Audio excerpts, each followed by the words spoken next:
Hi, Mats&Axel here. We're in lovely Gothenburg today. It's the second largest city of Sweden and also known as Little London. Today we're doing a new vlog episode, so hang along with us. Come on!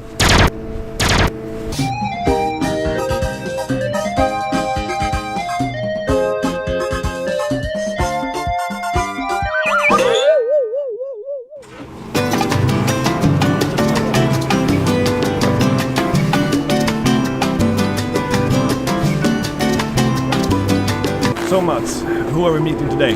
Today we're meeting with Josephine Darlington, who is product manager at Closer, who works with sustainable deliveries. And we're going to talk about sustainable e-commerce deliveries in particular.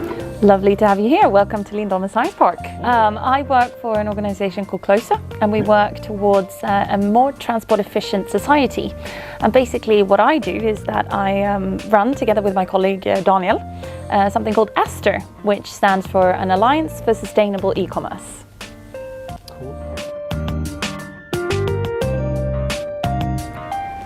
Så jag pluggade här också faktiskt. Du är på Chalmers? Ja, precis. Jag är på Chalmers. 3 år här.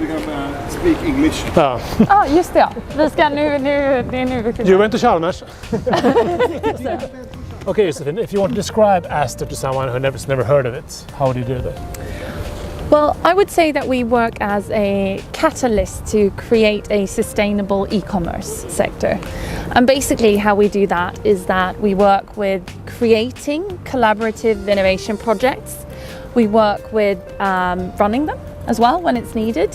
And basically just help the e-commerce sector to understand that you can work together to develop new solutions for a more sustainable tomorrow.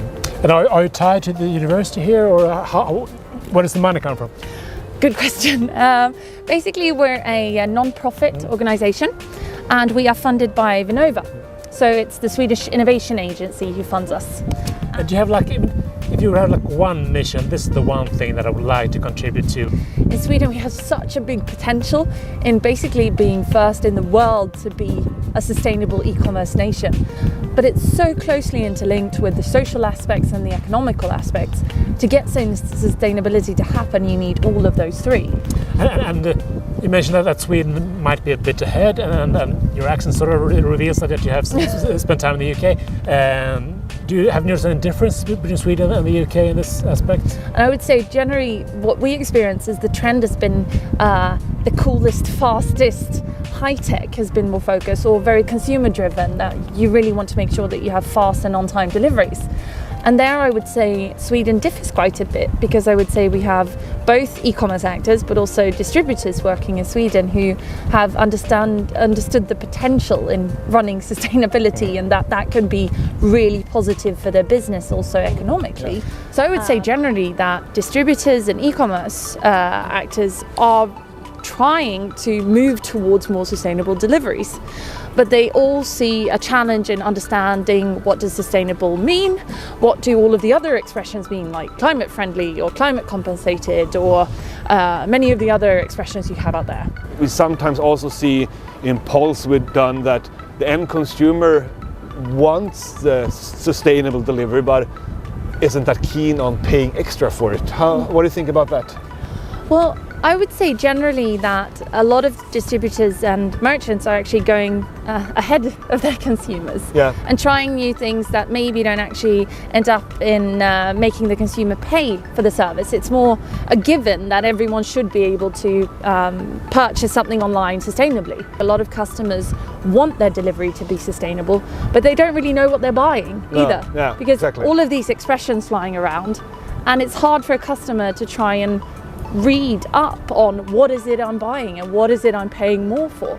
In our discussions with distributors or with carriers, I would say there's a really good will in wanting to move forward, but as there's not common definitions of these different ways of expressing sustainability, sometimes it's experienced as greenwashing because the consumer has a certain expectation.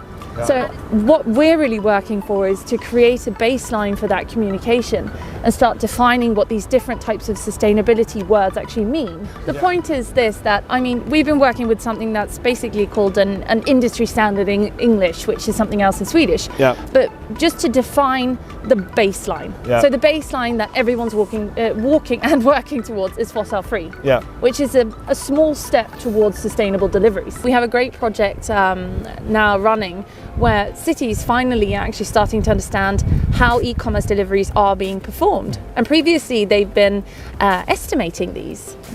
Do you know anything about, I mean, imposing sort of sanctions on deliveries, or?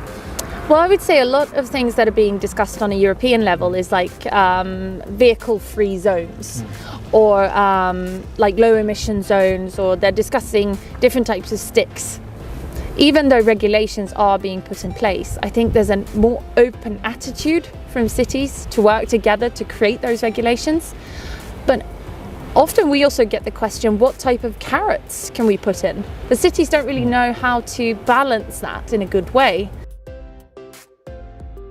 Well, I think there's been a really increased trend, I would say at least, especially from the younger generation who are very, I would say they've been affected of the transparency from the fashion industry, which has basically come up of how unsustainable fast fashion is. Yeah. The interest, I mean, for merchants has also increased. We see lots of different fast fashion companies opening their own secondhand. Exactly.